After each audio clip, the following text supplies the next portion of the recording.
తర్వాత ఆయన సరే కథ ఓకే చేశారు, అంత హ్యాపీగా ఫీల్ అయిన టైంలో మొత్తం మీద కొన్ని అనివార్య కారణాల వల్ల ఒక సంవత్సరం పాటు ఆఫీసులో కూర్చోబెట్టారు.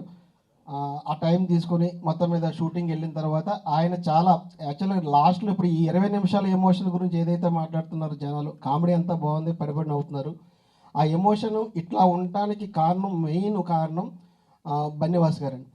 బన్నీవాస్ గారు ఏంటంటే మనం ఎంత నవ్వించినా ఏదో ఒక చివరిలో ఏదో ఒకటి చెప్పాలి అని చెప్పి నా చేత బలవంతంగా ఎమోషన్ని తీయించారు.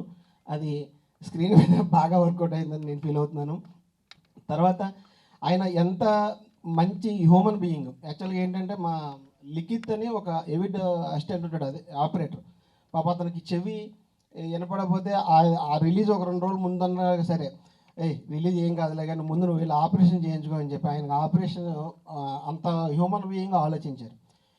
తర్వాత మంచి హ్యూమన్ బీయింగ్. తర్వాత ఏంటంటే ఆయన ఏంటంటే అటుపక్క పవన్ కళ్యాణ్ గారిని, ఇటుపక్క అల్లు అర్జున్ గారిని, ఇటుపక్క అందరినీ మేనేజ్ చేస్తారు.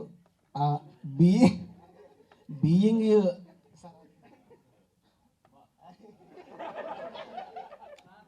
అది లైవ్ కదా, లేదు యా, అదే being sir.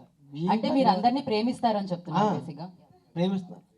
Okay, being Bunny Vas గారుగా ఉండడం చాలా సార్. ఓకే ఓకే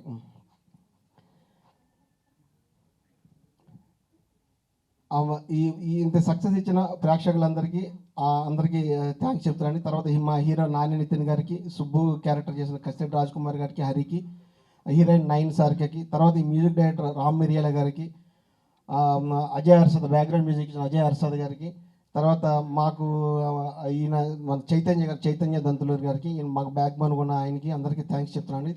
తర్వాత మా కెమెరామెన్ సమీర్ కళ్యాణ్ గారికి, ఇంత బ్యూటిఫుల్ విజువల్స్ చూస్తారు, దాన్ని చూడటానికి కారణమైన ఆయన సమీర్ కళ్యాణ్ గారికి, తర్వాత మా ఆర్ట్ డైరెక్టర్ కిరణ్ మన్నయ్య గారికి, తర్వాత మా direction department co-director Ram Naresh గారికి, తర్వాత అక్షయ్, వంశీ, శంకర్, వీళ్ళకి అందరికీ థ్యాంక్స్ చెప్తున్నారు. చాలా హార్ట్ఫుల్గా పనిచేశారు. అందరికీ ఇంత సక్సెస్ చేస్తున్న మీ అందరికీ, ప్రేక్షకులందరికీ థ్యాంక్స్ అండి. మా కో ప్రొడ్యూసర్ భాను గారు సార్ రావాలి సార్.